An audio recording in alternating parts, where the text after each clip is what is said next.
relationship reflections, just pieces that you can use and take on making your relationships better.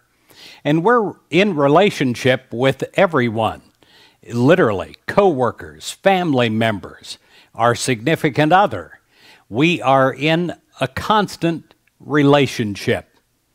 I like to think of relationship as a relating ship, how we communicate with others and allow them to communicate with us. I was in Bermuda recently, and I was standing next to a man. We were looking at a pond, and the pond was filled with piranhas. Actually, it was a very unsafe thing because somebody could have fallen in. But anyway, there were thousands of piranhas, and people were tossing bread, and they were going crazy, and the man chuckled and said, "It's like the relationships in my life." Well, so often we feel that way. We feel that other people are constantly attacking us and eating on us. Sometimes we feel held underwater. Well, what can you do?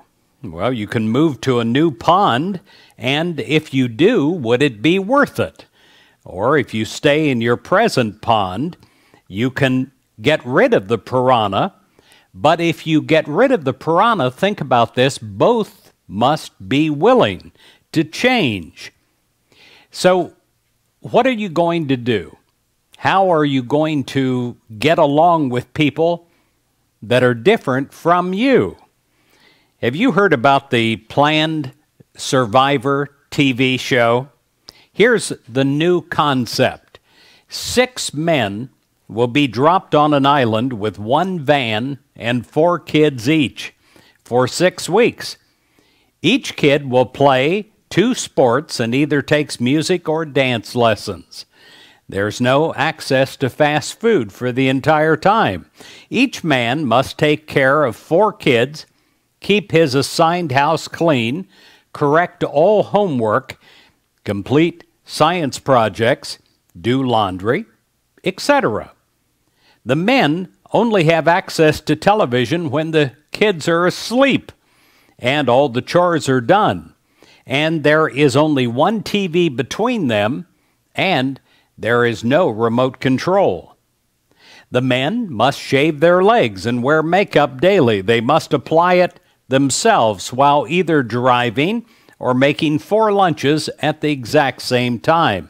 They must attend weekly PTA meetings, clean up after sick children at 3 a.m., and make an Indian hut model with 6 toothpicks, a tortilla, and 1 marker, and get a 4-year-old to eat a complete serving of peas.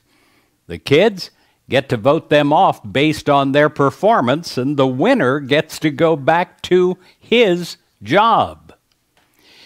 So often in our relationships, we wonder why the other person doesn't have time for us. And there is a big difference on the stresses that men and women face on a daily basis. We need, though, to come together and find a common communication where there is a new sense of relationship. Relationship to me is a relating ship, and a relating ship is something that you have with every other person in your life. I once heard a speaker say that we need to be alert to having better relationships. Well, I think we need to change the spelling of that. We need to be alert. Alert means active. The L is for love. The A for affection. The R for respect. And the T for trust. So often the relationships that we have today are based on bad relationships that we had years before. Let me give you an example of this. I have a carousel from an old Kodak projector. Do you remember those projectors that had the round carousel that fit on top? And it's filled the carousel's filled with some slides. Actually, you can put 80 slides in it, and it's a lot like your life. Imagine that we'll have a slide come up, and we look at that, and it's an image in our life. Comes up, and it asks us one question. The question is, can we forgive this? And can we now, after all this time, love this? If we say no, it just drops down and it will go around and it will remain in there for one more time. It might be a slightly different image, but it will come up again. I guarantee you. But if you say, "Oh, yes, God, I will allow your love to come through me," the slide then disappears. Very soon all the slides of all those things that have been hurting us and that we have been carrying around for all these years disappear. And then we get to the point where we have an empty carousel. There are no slides to drop down, and what shows in our life? It is an absolutely brilliant light, the brilliant, pure light of God's love, just light. And when we get to that point, that is a very special time. Sometimes in relationship reflections, we need to change. And we need to change in the way that our script is with other people in the story of our life. There was once one striking, tall redhead who seemed to be the constant butt of everybody's jokes. Each time she'd breeze in, by the time she was ready to leave, a whole new round of wisecracks were circulating through the office before she was out the door. It seems that this gal had a revolving boyfriend problem. So revolving that each time she showed up for work, which was several times a week, she'd either be complaining about the last one or in absolute ecstasy over the new one. She was literally like a ping pong ball, breaking up every time the ball crossed the net.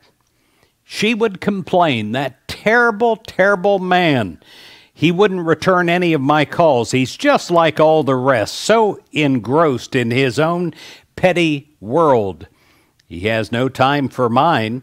It seems that he has no time at all for me, although he sure has time for his other girlfriends, though."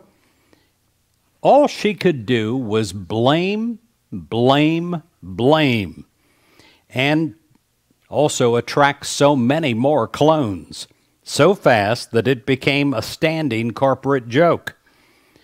Off and on, someone felt a twinge of compassion and said something like, "How can such a beautiful girl like that have a string of bad luck? With all that she's got going for her, how can that happen?" String of bad luck? No. This beautiful young woman was attracting from her old vibrational script. Her script never changed. She knew that she could attract men like bees to honey, and indeed she did. And they all ended up being the same kind, attracted by what she was continually vibrating, as each poor clone would turn up only to pass into extinction. Well, since her dominant vibrational regard for her string of boyfriends was always that rotten person, that's all she ever attracted. Rotten person replicas. In our lives, in our relationship, we can no longer be a responder, but a deliberate creator. So many of us have created a chain of pain. We have to change the script if we want a different relationship. We have to change the script and become a new person. There are different modes that we might go through in our relationships. There is the victim mode. This is the old dear, they're doing it to me again mode. There's nothing I can do about it mode. It's a frame of mind where we go nowhere but around in negative circles, forever magnetizing the same old, same old. Then there is the flatlining mode. In the flatlining mode, we're either down nor up. We're just kind of bumping along on second-rate gas.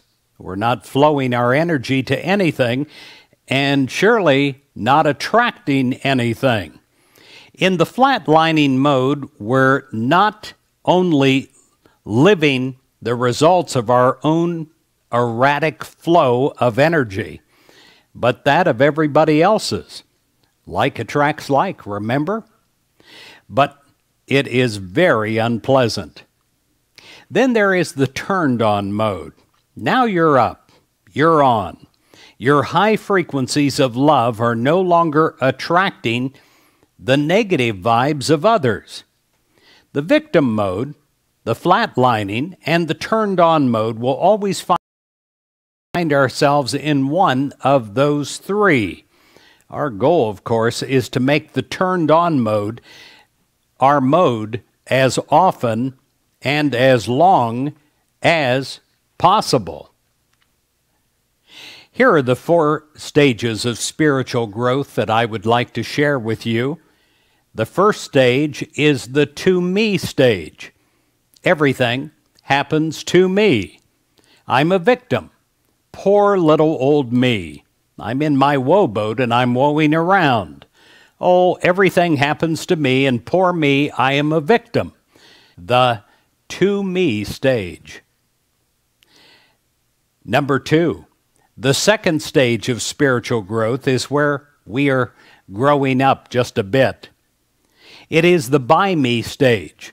It's the independent stage where I have grown up and I realize that I can make a difference in my life. The third stage is the fulfillment stage. That is realizing it is not by me, but through me. There's a huge difference there. It is through me that God works. It is not I, but the Christ within that does the works, makes the difference. It is the fulfillment stage. The fourth stage is the highest stage of spiritual growth that each one that is watching this is seeking. It is the as me stage. That is stage number 4.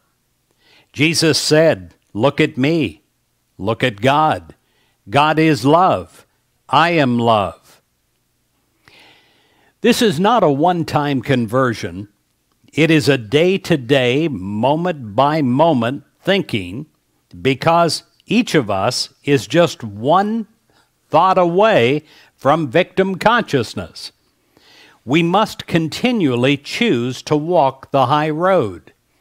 And when we choose to do this, why, we change the way we treat ourselves, the way that we respect ourselves, the constant trust that we have in our ability to treat others in the right way.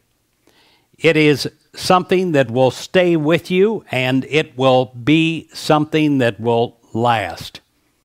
What is the difference between romance, real love, and infatuation?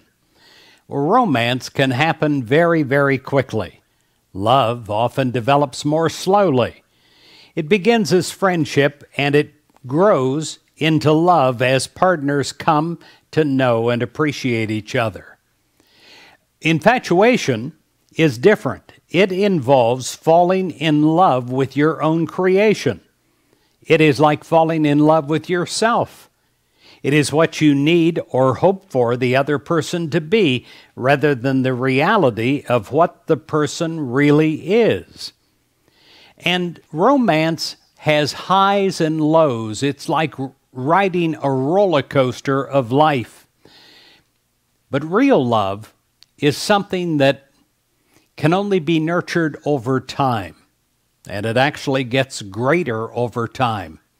It becomes so strong that it becomes part of the fiber of your soul. I pray for you that you have that real love in your life. I would like to close with 1 Corinthians 13, but in a way that you have not heard it before, paraphrased in a positive Christianity way. If I have the language perfectly and speak like a native, but have not God's love for them, I am nothing. If I have diplomas and degrees and know all the up-to-date methods and have not God's touch of unconditional love, I am nothing.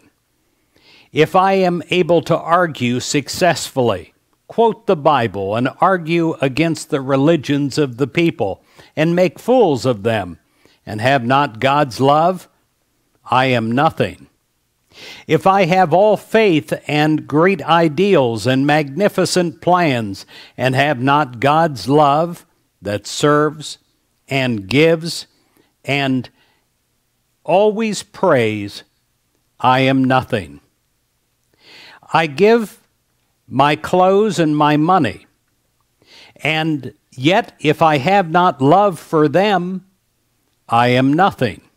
I surrender all prospects, leave home and friends, make the sacrifices of a ministry career, and turn sour and selfish amid the daily annoyances and slights of a ministry life, and have not love that yields its rights, its leisures, its pet plans, I am nothing. Virtue has ceased to go out of me. And if I heal all manner of sickness and disease, but wound hearts and hurt feelings for want of God's love that is kind, I am nothing. If I write articles or publish books that win applause, but fail to translate the word into the language of God's love, I am nothing. Well, today I've shared with you some relationship reflections, and I pray that you'll take these tidbits, use them in your own life. God bless you.